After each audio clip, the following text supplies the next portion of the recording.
Back to the channel, this is Kavya Agarwal. So हम लोग करने वाले हैं आज इकोनॉमिक्स के कुछ PYQs। CUET की प्रैक्टिस हम कर रहे हैं। 2025 का शिफ्ट नंबर 1 का एक क्वेश्चन पेपर मैंने लिया है जिसमें 50 MCQs हैं। वो हम लोग समझेंगे, करेंगे क्लियर। ठीक है, आइए स्टार्ट करते हैं। सबसे पहला क्वेश्चन है, calculate the value of real GDP for the year 2023। हमें रियल जीडीपी निकालना है। सो रियल जीडीपी का कॉन्सेप्ट आपको पता होना चाहिए, जिसमें हम लोग क्वांटिटी तो करंट ईयर की लेते हैं, बट प्राइस हम लोग बेस ईयर का लेते हैं, प्रीवियस ईयर का लेते हैं।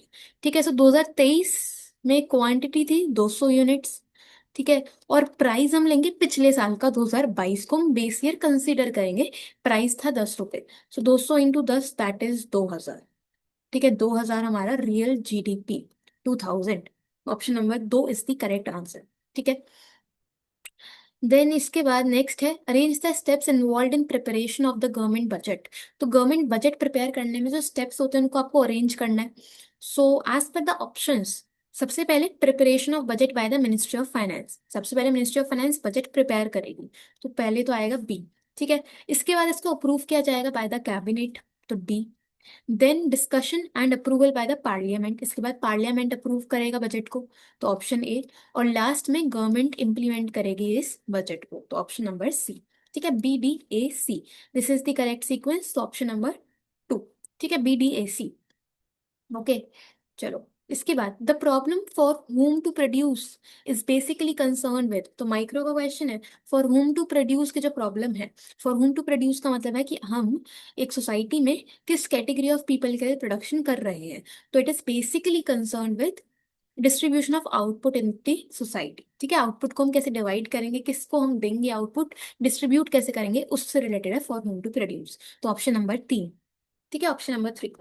ओके, देन इसके बाद नेक्स्ट है, which of the following makes GDP an inappropriate index of welfare. Inappropriate index of welfare यानी कि जीडीपी एंड वेलफेयर वाला टॉपिक था। ठीक है, उसमें लिमिटेशंस थी, वो आपको यहाँ पे बतानी है। तो डिस्ट्रीब्यूशन ऑफ जीडीपी, बिल्कुल ये एक इनएप्रोप्रिएट इंडेक्स से लिमिटेशन है। एक्सटर्नैलिटी, ये भी होता है। नॉन मॉनेटरी एक्सचेंजेस, ये भी होता है। लेकिन प्राइस इंडेक्स, प्राइस इंडेक्स का मतलब होता है जीडीपी डिफ्लेटर, तो ऐसा कोई पॉइंट नहीं था। ठीक है, जीडीपी एंड वेलफेयर में तो बस ऑप्शन ABC हमारे करेक्ट है। Option A, B and C, fourth. ठीक है, चलो देन नेक्स्ट है, which of the following cost curve, cost curve की बात हो रही है, has the shape of a rectangular hyperbola. Rectangular hyperbola की शेप वाला कौन सा कॉस्ट कर्व होता है। देखो, रेक्टेंगुलर हाइपरबोला यानी कि इस तरह से। ठीक है, ये इस तरह से थोड़ा सा सही से बना दूं मैं। देखो ऐसा, बेसिकली ये एक्स एक्सेस या वाई एक्सेस पे टच नहीं हो रहा। तो ये कौन सा कॉस्ट कर्व होता है, ये होता है हमारा एवरेज फिक्स्ड कॉस्ट का कर्व। ठीक है, AFC। AFC क्या है, fixed cost per unit. Fixed cost क्या है, कुछ ना कुछ कॉस्ट आता है जो कि फिक्स्ड होता है हर एक लेवल पे। तो जैसे जैसे यूनिट्स बढ़ती है, ये एवरेज फिक्स्ड कॉस्ट कम होता जाता है, बट कभी भी जीरो नहीं होता, जिसके चक्कर में ये किसी भी एक्सेस को कट नहीं करता। ठीक है, सो AFC का कर्व रेक्टेंगुलर हाइपरबोला की शेप का बनता है। ठीक है, देन नेक्स्ट है, when demand curve shift rightward and supply curve shift leftward, what impact this will have on pricing। Price पे क्या इम्पैक्ट आएगा। तो इसका सिंपल आप एक ग्राफ बना लो। ये हो गया डिमांड कर्व डाउनवर्ड स्लोपिंग, ये हो गया सप्लाई कर्व अपवर्ड स्लोपिंग, और ये हो गया इक्विलिब्रियम प्राइस। ठीक है, अब बोला डिमांड कर्व राइटवर्ड शिफ्ट हो रहा है यानी कि इंक्रीज हो रहा है, तो राइटवर्ड शिफ्ट कर दो। ये हो गया राइटवर्ड शिफ्ट डिमांड कर्व। और सप्लाई कर्व लेफ्टवर्ड शिफ्ट हो रहा है यानी कि ये हो गया सप्लाई कर्व लेफ्टवर्ड शिफ्ट। तो इन दोनों का इंटरसेक्शन से यहाँ पे आपके पास एक नया प्राइस निकल के आया जो कि इंक्रीज होता हुआ दिख रहा है। सो प्राइस इंक्रीज होगा, ऑप्शन नंबर 3। ठीक है, तो आप इस तरह से छोटा सा ग्राफ बना के कर सकते हो। अब तुम सोचोगे यार ग्राफ कैसे बनाएंगे, हमारा तो MCQ बेस्ड पेपर है। भाई कंप्यूटर बेस्ड पेपर जरूर है, बट आपको शीट्स मिलती हैं रफ वर्क के लिए, तो उसमें आप सिंपली सॉल्व कर सकते हो। ठीक है, चलो उसके बाद, विच of the following state system is followed by the reserve bank of India for issuing currency. RBI कौन से सिस्टम को फॉलो करता है। RBI फॉलो करता है मिनिमम रिजर्व सिस्टम। ठीक है, मिनिमम रिजर्व सिस्टम क्या है कि RBI को कुछ मिनिमम अमाउंट ऑफ गोल्ड और फॉरेन करेंसी के रिजर्व्स मेंटेन करके चलने पड़ते हैं। सो मिनिमम रिजर्व सिस्टम, ये याद रखना। ठीक है, option number 2। When consumer consumes a part of change in income, which are the following is true। Change in income यानी कि इनकम चेंज हो रही है, कंज्यूमर कुछ कंज्यूम करेगा, यानी कि बात हो रही है एमपीसी की। तो एमपीसी के केस में कौन सी स्टेटमेंट करेक्ट है ये हमसे पूछा है। इसमें आंसर क्या बनेगा? Option number fourth. ठीक है, एमपीसी की वैल्यू लेस देन 1 या ग्रेटर देन 0 होती है। बेसिकली एमपीसी की वैल्यू जो है 0 से 1 के बीच में ही होती है। तो वही पॉइंट है, ऑप्शन नंबर 4। ओके, चलो देन इसके बाद ये क्वेश्चन अच्छा है। इसमें हमें मैच करना है चेंज इन डिमांड और सप्लाई को with impact on price and equilibrium quantity. So देखो, सबसे पहले increase in demand greater than increase in supply. जब increase in demand greater than increase in supply होगा तो प्राइस पे क्या इम्पैक्ट आएगा? तो ऐसे क्वेश्चंस में आप बनाओगे ग्राफ। ठीक है, तो देखो, सबसे पहले तो ये हमारा डाउनवर्ड स्लोपिंग डिमांड कर्व और अपवर्ड स्लोपिंग सप्लाई कर्व, और ये हो गया इक्विलिब्रियम प्राइस। ठीक है, अब इंक्रीज इन डिमांड जो है वो ग्रेटर है। डिमांड बढ़ेगी तो राइट में शिफ्ट होगा। ठीक है, राइट वर्ड शिफ्ट होगा। ये हो गया डिमांड कर्व। और सप्लाई भी इंक्रीज हो रहा है तो भी राइट वर्ड शिफ्ट होगा, बट थोड़े कम रेट से, कम स्पेस से। तो ये हो गया supply curve right word shift. ठीक है, थोड़ा सा पतला बनाओ। तो यहाँ पे जहाँ पे S1 और D1 डैश, D1 इंटरसेक्ट कर रही है, ये हो गया आपका न्यू प्राइस। तो देखो, प्राइस इंक्रीज हो गया। और क्वांटिटी अगर हम देखें तो क्वांटिटी भी हमारी इंक्रीज हुई है। तो प्राइस भी बढ़ा है, क्वांटिटी भी बढ़ी है। पॉइंट आएगा इसमें, equilibrium price and quantity will rise. ठीक है, तो फोर्थ ए का है। Okay, so as per option हमारा आंसर सेकंड या थर्ड तो होगा नहीं। ठीक है, चलो इसके बाद नेक्स्ट देखते हैं। इसको हटा देती हूँ मैं थोड़ा सा, क्योंकि मुझे एक और ग्राफ यहाँ पे बनाना होगा। तो देखो, नेक्स्ट है आपके पास, increase in supply when demand is perfectly inelastic. Perfectly inelastic यानी कि प्राइस में चेंज आने की वजह से डिमांड में कोई चेंज नहीं आएगा। तो बेसिकली ये हो गया हमारा डिमांड कर्व, सॉरी, हमें बोला है जो डिमांड कर्व है वो परफेक्टली इन इलास्टिक है। ठीक है, तो मतलब जो डिमांड कर्व है वो बनेगा इस तरह से, vertical parallel to Y axis. ये हो गया डिमांड कर्व। ठीक है, कि मतलब अगर प्राइस इतना है तो डिमांड इतनी ही रहेगी, प्राइस बढ़ेगा तो भी डिमांड कांस्टेंट ही है। तो प्राइस में चेंज आने से डिमांड में कोई चेंज नहीं आ रहा है, यानी कि इन इलास्टिक है। बट सप्लाई इंक्रीज हो रही है, तो सबसे पहले ओरिजिनल सप्लाई कर्व तो ये है। ठीक है, अपवर्ड स्लोपिंग। सप्लाई बढ़ाओगे राइट में, तो सबसे पहले देखो, डिमांड कर्व इन इलास्टिक है, सप्लाई कर्व अपवर्ड स्लोपिंग। तो यहाँ से आपके पास एक इक्विलिब्रियम प्राइस निकल के आ गया। ठीक है, अब सप्लाई कर्व इंक्रीज होगा तो राइट में शिफ्ट आएगा। ये हो गया। और यहाँ से आपके पास एक नया प्राइस निकल के आएगा जो कि कम हो जाएगा। ठीक है, तो सब प्राइस कम हो गया और क्वांटिटी सेम है, पहले भी इतनी क्वांटिटी अभी भी इतनी ही क्वांटिटी है, प्राइस कम हुआ है। ऑप्शंस में चेक कर लो, ये रहा, equilibrium price will fall but no change in equilibrium quantity. ठीक है, तो बी का तो थर्ड, बी का थर्ड। तो एज पर दी ऑप्शंस आपका आंसर फर्स्ट बन रहा है। ठीक है, ए का फोर्थ, बी का थर्ड। ठीक, बाकी चेक कर लेते हैं। Same proportion of increase in demand and supply, तो मैं आपको समझा देती हूँ, बाकी तो फिर आप कर ही लोगे क्योंकि ऑप्शंस तो हमें मिल ही गए हैं। देखो, ये है हमारे पास डिमांड कर्व, सप्लाई कर्व और ये प्राइस। ठीक है, बोला है same proportion of increase in demand and supply, यानी कि डिमांड बढ़ेगी इतने से। ठीक है, सप्लाई भी इतने से ही बढ़ रहा है। ओके, तो आप देखोगे कि जो हमारा प्राइस है वो सेम आया है। प्राइस क्या होगा? सेम आया, प्राइस में कोई चेंज नहीं आया। ठीक है, so no change in price. तो सी का तो सेकंड, सी का सेकंड। ठीक है, और लास्ट है increase in demand and supply is perfectly in elastic. तो इसका भी उसी तरह से बनेगा जैसे भी हमने बी पार्ट करा, और आपको पता चलेगा कि प्राइस बढ़ेगा लेकिन क्वांटिटी में कोई चेंज नहीं आएगा। ठीक है, सो इस तरह के क्वेश्चंस में ग्राफ बनाना है, तभी आपको आंसर पता चल पाएगा क्योंकि ग्राफ वाली क्वेश्चन है। ओके जी, चलो उसके बाद नेक्स्ट है, मैच द फॉलोइंग दिया है, control price, floor price, minimum wage legislation and market equilibrium.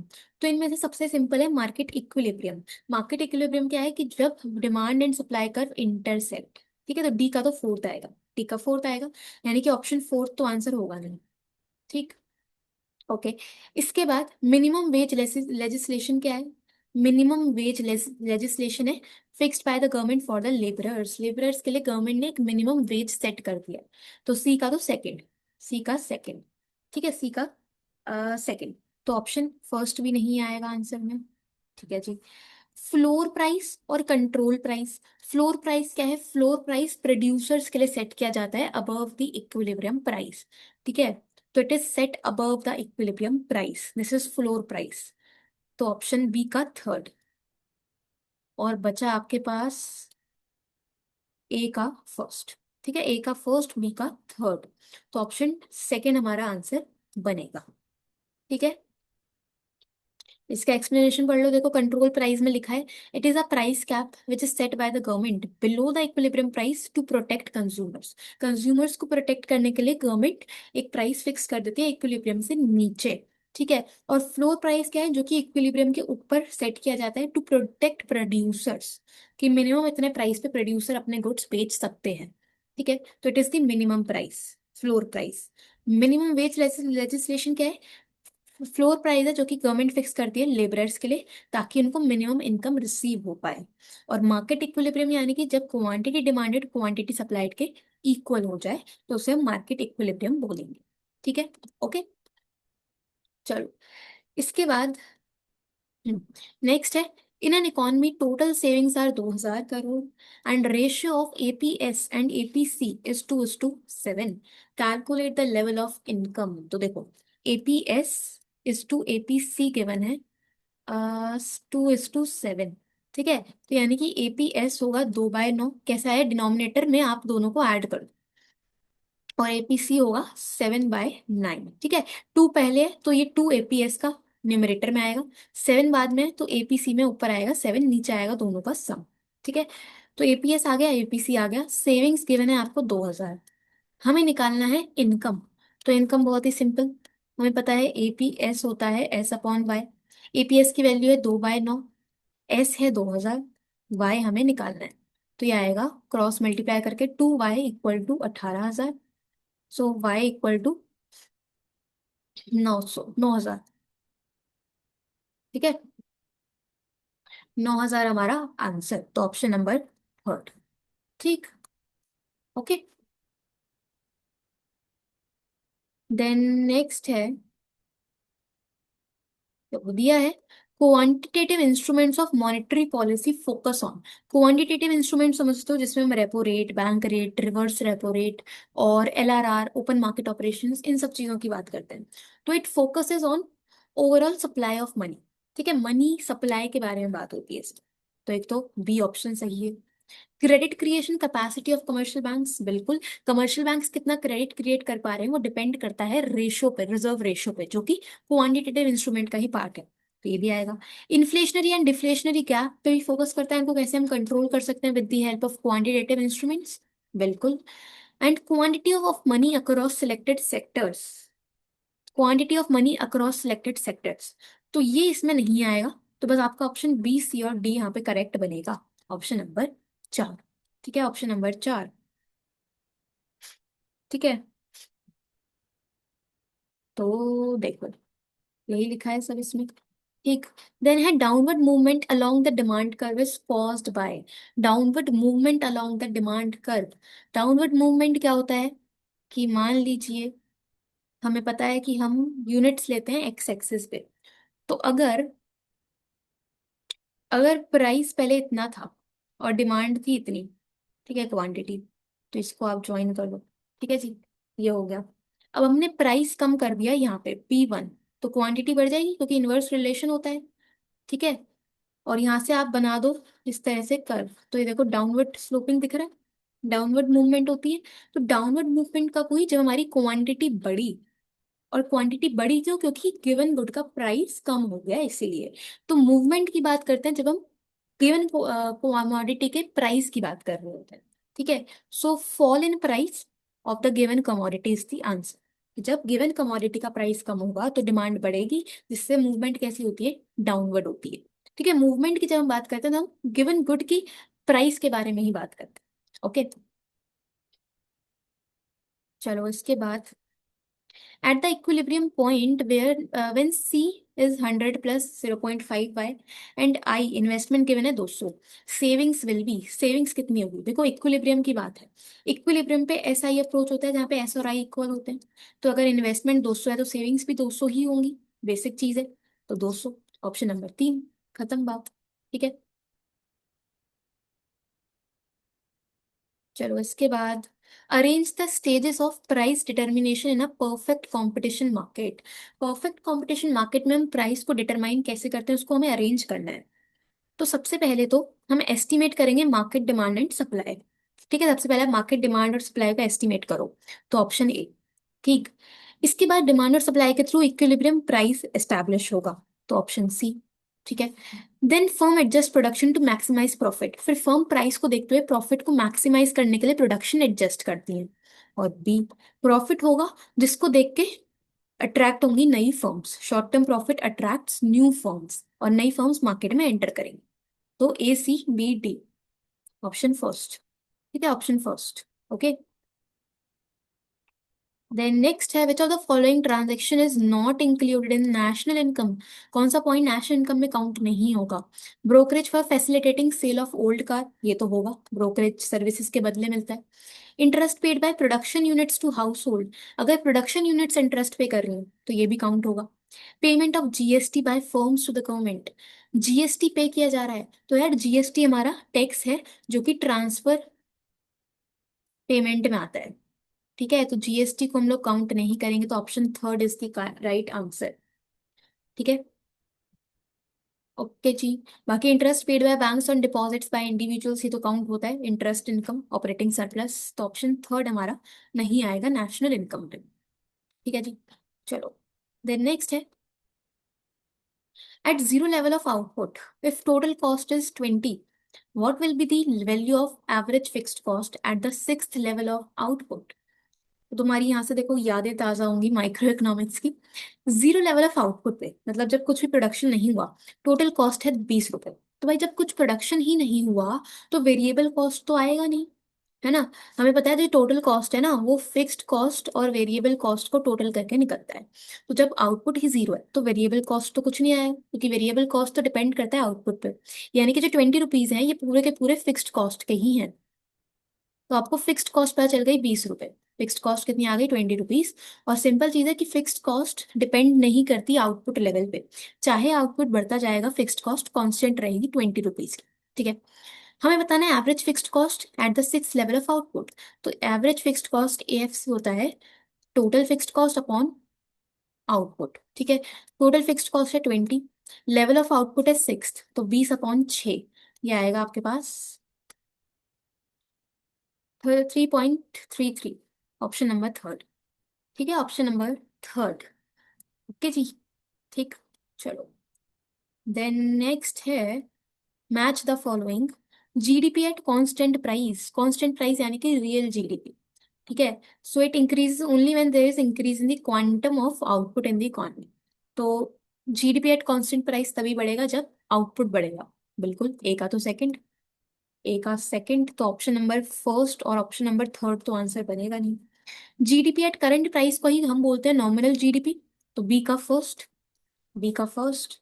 ठीक है, तो ऑप्शन फोर्थ आएगा आंसर, ऑप्शन नंबर फोर्थ। ठीक है। Welfare of the people measure करते हैं in terms of availability of goods and services, C का फोर्थ। और फैक्टर इनकम जो है वो अर्नड इनकम मानी जाती है, तो डी का थर्ड। ठीक, सो ऑप्शन नंबर चार। ओके। देन आपको बताना है, what will be the value of marginal utility of the fourth unit. तो फोर्थ यूनिट पे आपको एम यू बताना है। एम यू कैसे आता है यार, एम यू आता है कि नीचे वाले में से आपको ऊपर वाला माइनस करना होता है, तो यानी कि 2 - 5 दैट इज -3, -3। ठीक है, तो -3 ऑप्शन नंबर सेकेंड। ओके। चलो ये भी डन। देन नेक्स्ट है, which are the following includes replacement investment. Replacement investment यानी कि जब एसेट डेप्रीसिएट हो जाएगा तो उस पर कुछ ना कुछ खर्चा आएगा ना, बेसिकली डेप्रीसिएशन, डेप्रीसिएशन। तो इनमें से कौन सा है जो डेप्रीसिएशन को इंक्लूड करके चलता है, बताओ जल्दी से। इसका आंसर आएगा ग्रॉस इन्वेस्टमेंट। ठीक है, ग्रॉस इन्वेस्टमेंट में डेप्रीसिएशन इंक्लूडेड होता है जब आप नेट से ग्रॉस पे जाना चाहते हो तो हम क्या करते हैं, जो मैंने गलत लिख दिया, हमें अगर ग्रॉस निकालना है तो कैसे निकालोगे, नेट में डेप्रिसिएशन प्लस कर दो। ठीक है, नेट में डेप्रिसिएशन प्लस कर दोगे तो बेसिकली ग्रॉस में डेप्रिसिएशन इंक्लूडेड होगा, बिल्कुल।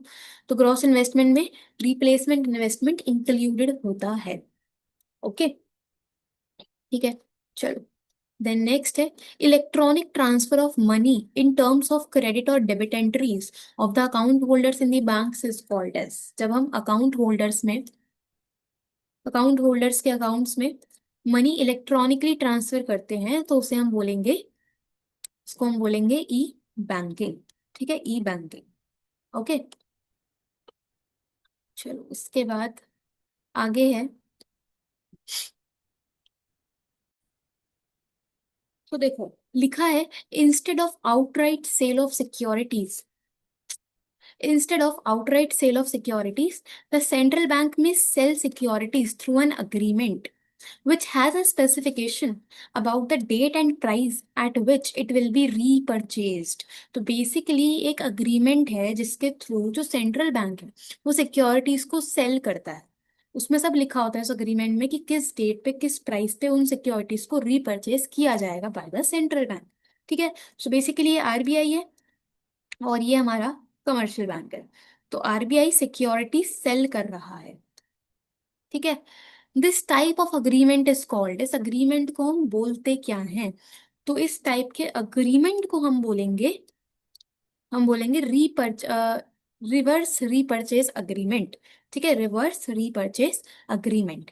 ठीक है, इसको हम बोलते हैं रिवर्स रीपरचेज अग्रीमेंट। ठीक, इस टाइप के अग्रीमेंट को याद याद रखना। And the rate at which money is withdrawn in this manner. अब देखो, सिंपल चीज है, आरबीआई ने कमर्शियल बैंक्स को सिक्योरिटी दे दी, इसके बदले कमर्शियल बैंक्स आरबीआई के पास अपने फंड्स सबमिट कर देगा। खुद सोचो कौन सा पॉइंट था जिसमें आरबीआई के पास कमर्शियल बैंक्स अपने सरप्लस फंड्स को पार्क करते हैं? वो होता है हमारा रिवर्स रेपो रेट। ठीक है, तो फंड्स चले गए आरबीआई के पास और उसके बदले सिक्योरिटी आ गई कमर्शियल बैंक के पास। तो ये हो गया reverse repo rate is the rate. ठीक है, तो ऑप्शन नंबर फोर्थ आएगा। एक तो रिवर्स रीपरचेज अग्रीमेंट है और दूसरा रिवर्स रेपो रेट, तो ऑप्शन नंबर फोर्थ। ठीक है जी, यहाँ पे देखो लिखा हुआ भी है सब, उसे रीड कर सकते हो। ओके, चलो, the rate at which consumer is willing to substitute one good for another. कौन सा रेट है जिसपे कंज्यूमर एक गुड को सब्सटीट्यूट करेगा with another good? It is represented by, ये रिप्रेजेंट होता है by the slope of indifference curve. ठीक है, इनडिफरेंस कर्व के थ्रू हम ये पता लगा सकते हैं ये रेट है कि एक कंज्यूमर एक गुड के बदले दूसरे को सब्स्टिट्यूट किस रेट से कर रहा है। तो वो इनडिफरेंस कर्व की स्लोप बताएगी। ठीक है, सेकंड ऑप्शन। ओके जी, ठीक है, चलो, देन नेक्स्ट है मैच द फॉलोइंग। तो बताना है कैपिटल कंजम्पशन। कैपिटल कंजम्पशन होता है डेप्रिसिएशन। ठीक है, तो ए का third part of raw material which gets used up. Raw material का वो पार्ट जिसको हम यूज कर लेते हैं, जो तो होता है हमारा इंटरमीडिएट कंजम्पशन। ठीक है, तो ए का थर्ड और बी का सेकंड। सो ए का थर्ड बी का सेकंड इज ऑप्शन नंबर तीन। स्टॉक वेरिएबल होगा हमारा इन्वेंट्री, एक पॉइंट पे कैलकुलेट करते हैं, तो सी का फोर्थ। और फ्लो वेरिएबल में हम काउंट करेंगे वैल्यू एडेड। ठीक है, वैल्यू एडेड। ओके, ठीक, हो गया जी, ये डन हो गया। चलो उसके बाद नेक्स्ट है arrange the steps to calculate net national product at market price by income method. NNP at MP हमें इनकम मेथड से निकालना है। ठीक है, तो आपको बताना है। तो देखो, इसका आंसर ऑप्शन नंबर बी है। पढ़ लेते हैं एक बारी जल्दी से। सबसे पहले दिया है identify and add factor income. बिल्कुल, सबसे पहले तो फैक्टर इनकम ही ऐड करोगे, ऑप्शन नंबर ए। ठीक है, इसके बाद हम लोग इसमें मिक्स्ड इनकम को ऐड करेंगे। ठीक है, मिक्स्ड इनकम ऐड कर दो इसी में, तो ऑप्शन डी। ठीक है, देन इसमें बोला है add net factor income from abroad and add NIT. ठीक है, सो देखो, अगर हम इसमें अगर हम इसमें फैक्टर इनकम और मिक्स्ड इनकम ऐड कर रहे हैं तो आपके पास एनडीपी एफसी आ जाएगा।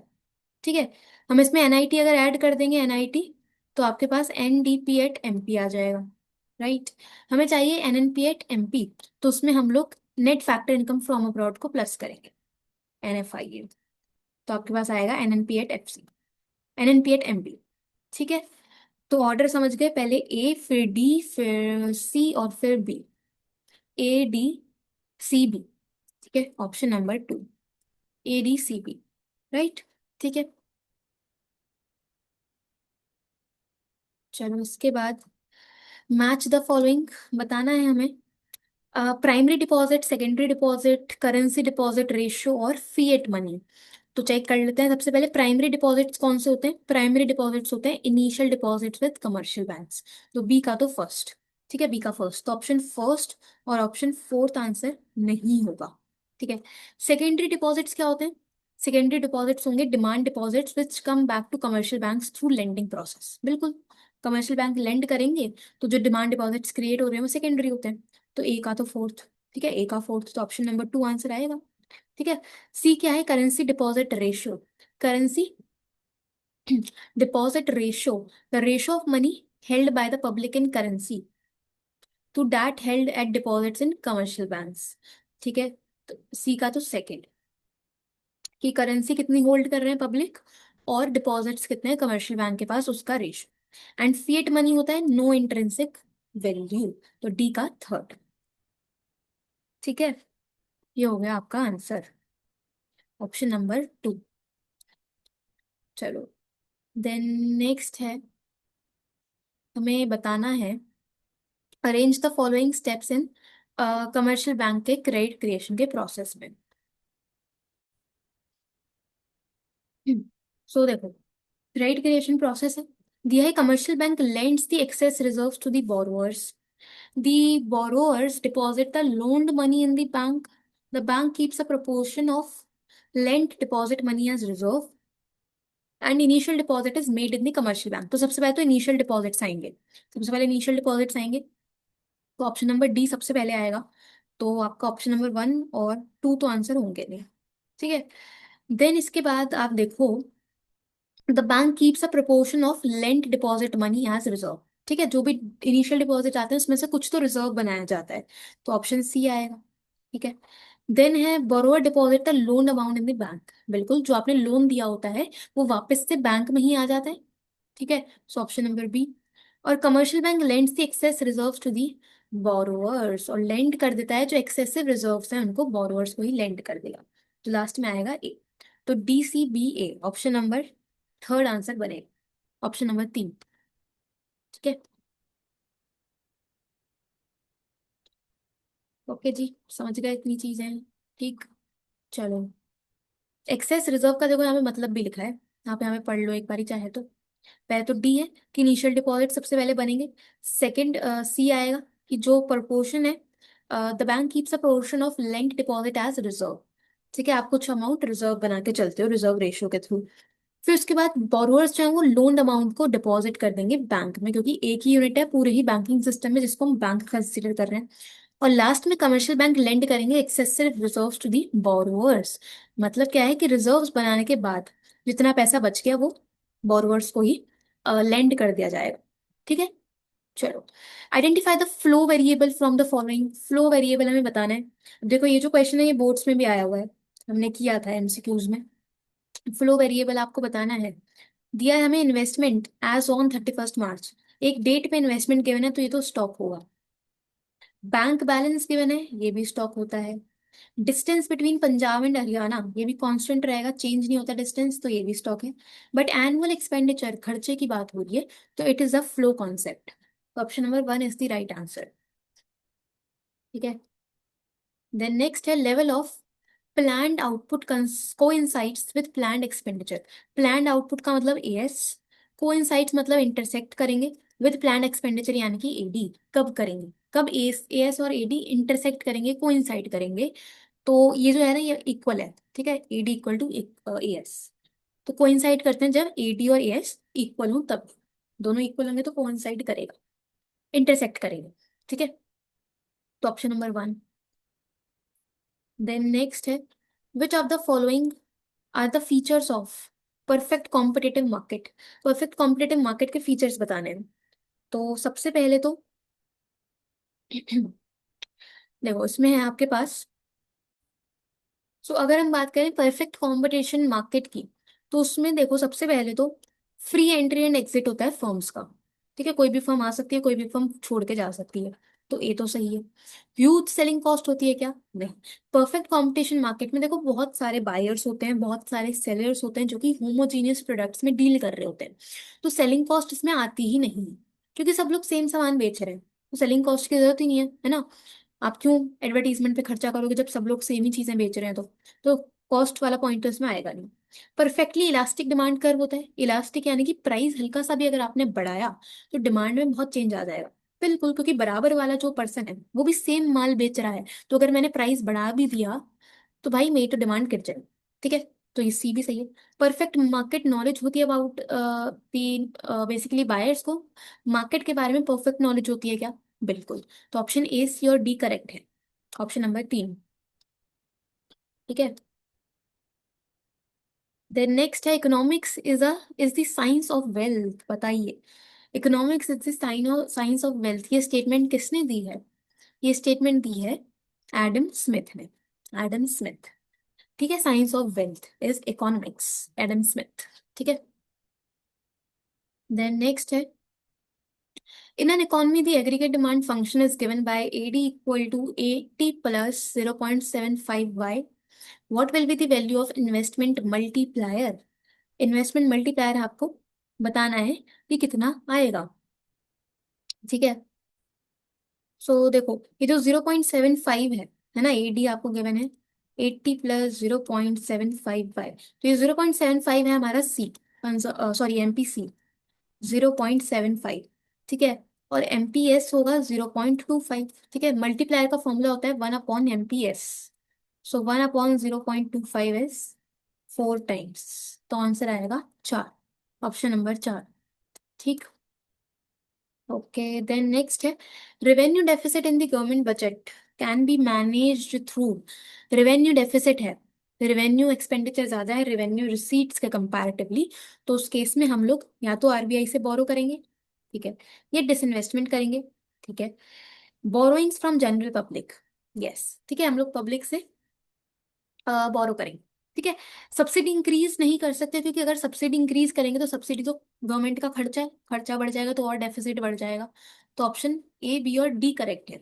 ए, बी और डी, ऑप्शन नंबर 2। ओके जी। चलो, which are the following is an example of non debt capital receipt? Non debt क्या है? जिससे डेट या बोरोइंग्स क्रिएट नहीं होगी। तो रिकवरी ऑफ लोन, ये एक non debt creating capital receipt है।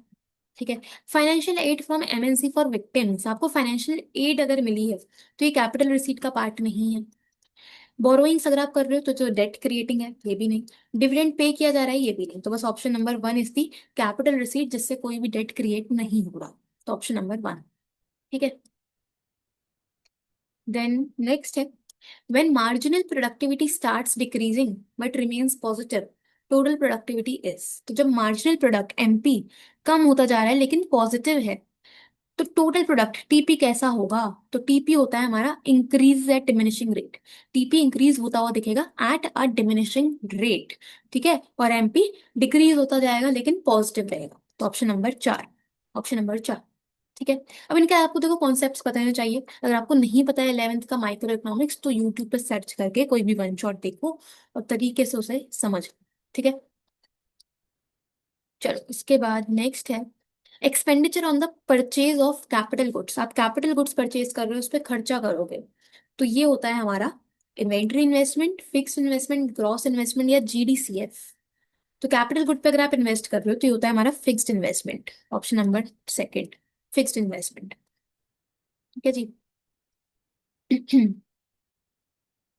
तो देखो, हमें ऑप्शंस गिवन, आपको बताना है कि perfectly elastic aggregate supply curve क्या इम्प्लाई करेगा, क्या शो करेगा।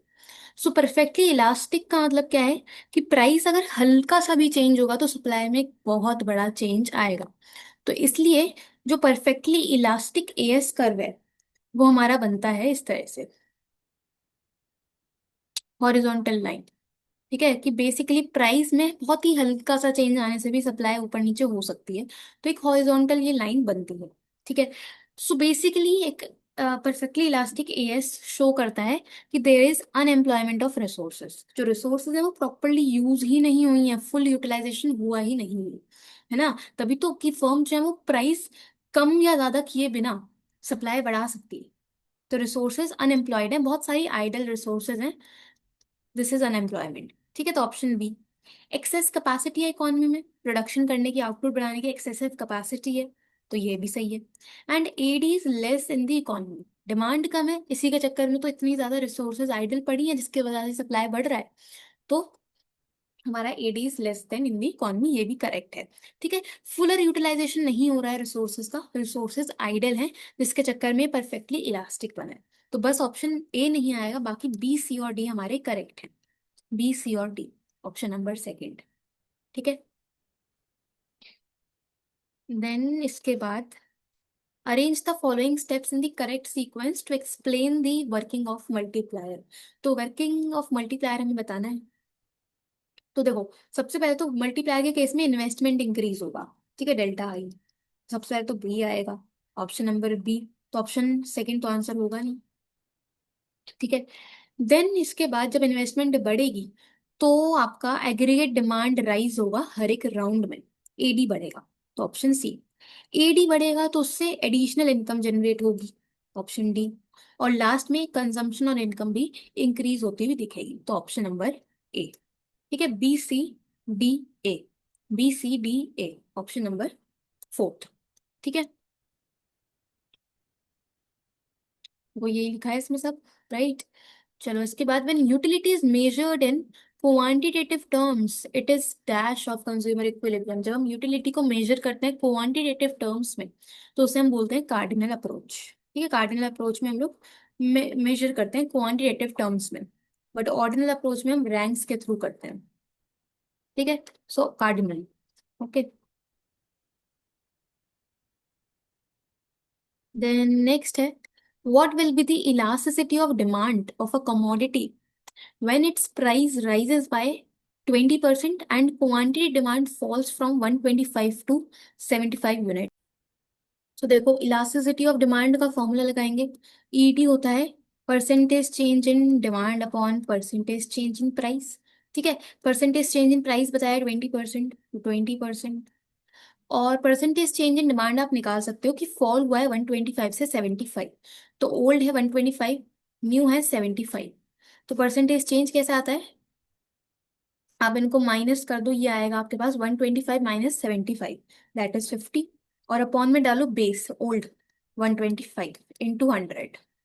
ठीक है, तो ये आएगा,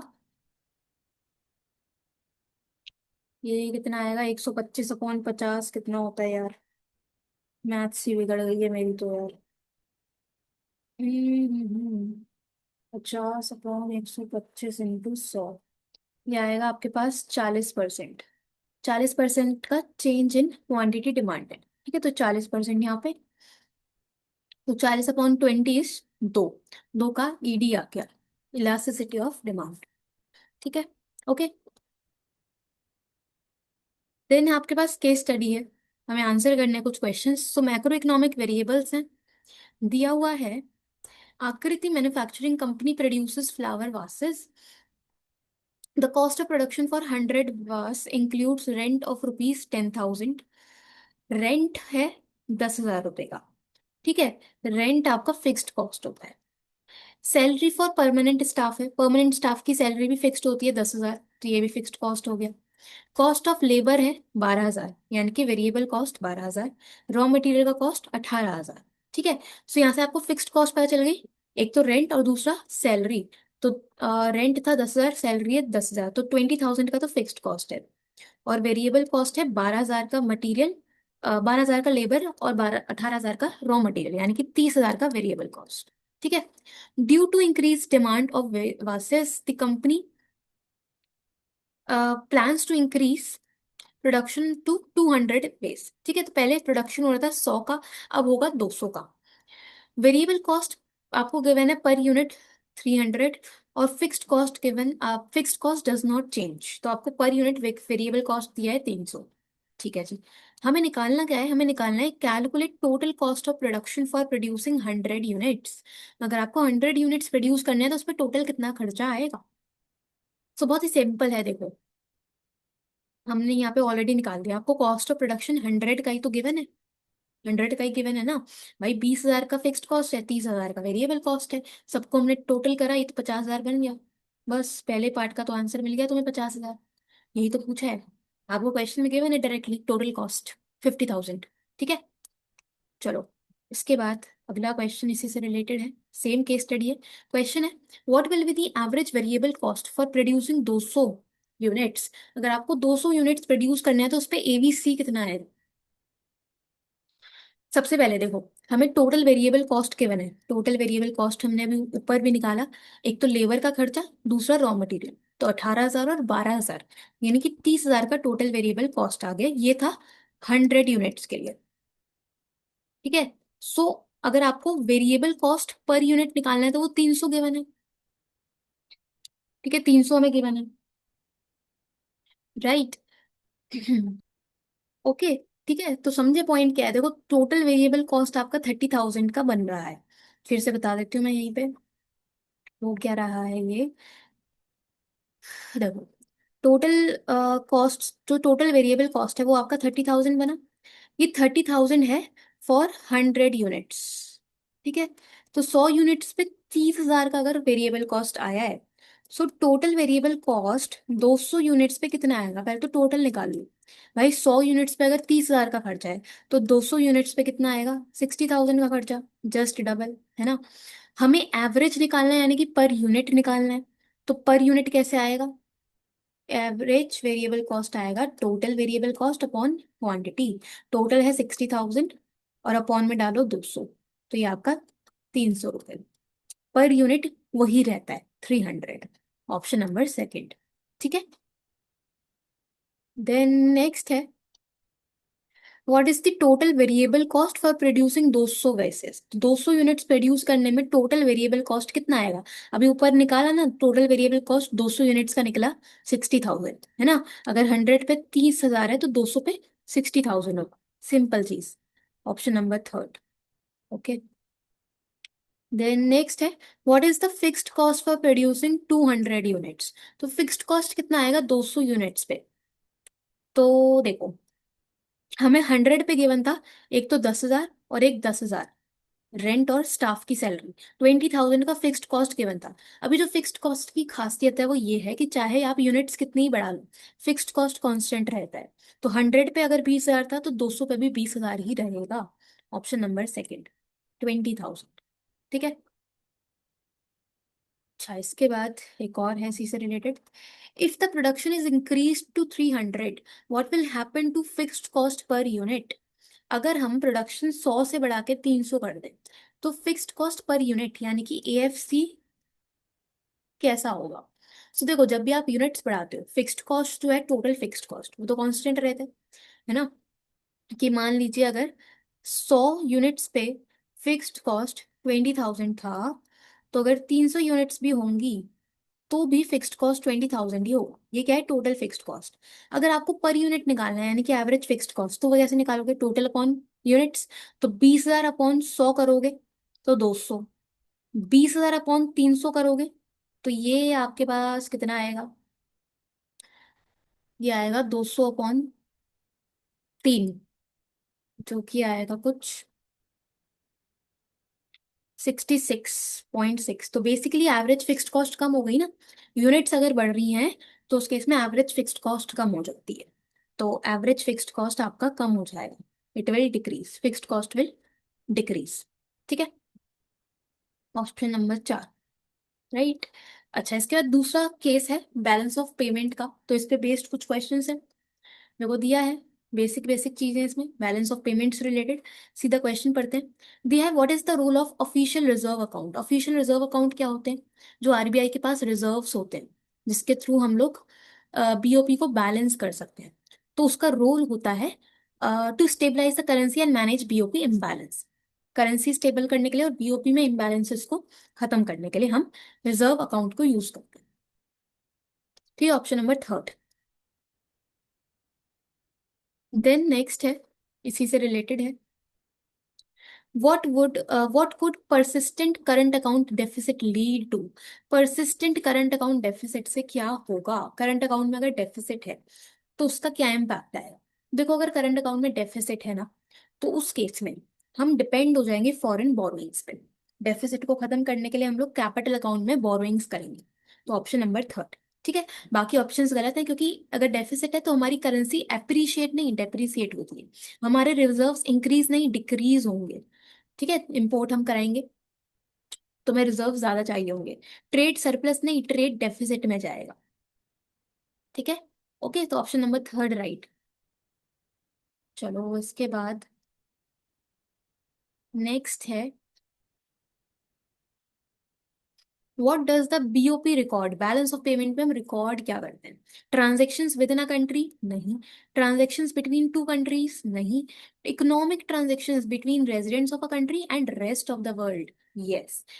रेजिडेंट्स और रेस्ट ऑफ द वर्ल्ड के बीच में जितनी भी ट्रांजेक्शन्स हुई हैं उनको हम लोग रिकॉर्ड करते हैं इन द बीओपी। तो ऑप्शन नंबर थर्ड सही।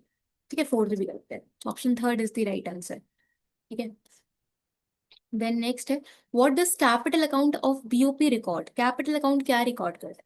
तो कैपिटल अकाउंट में हम दिखाते हैं कैपिटल ट्रांसफर्स। ठीक है, import and export of goods? नहीं। Transaction of capital and financial assets? Yes. Capital और फाइनेंशियल एसेट्स को ही हम रिकॉर्ड करते हैं कैपिटल अकाउंट पर। ठीक है, बाकी इनकम फ्रॉम इन्वेस्टमेंट करंट में जाता है, यूनिलेटरल ट्रांसफर्स ये भी करंट में जाता है। तो ऑप्शन सेकंड सही है, ऑप्शन नंबर सेकंड। ठीक है जी, इसके बाद, how can a company reduce the BOP deficit? BOP deficit को कम करने के लिए कंट्री क्या कर सकती है? कंट्री प्रमोट करेगी एक्सपोर्ट और अट्रैक्ट करेगी इन्वेस्टमेंट? बिल्कुल। एक्सपोर्ट बढ़ाओगे तो फॉरेन एक्सचेंज का इनफ्लो होगा, डेफिसिट कम हो जाएगा। ऑप्शन वन ही सही है।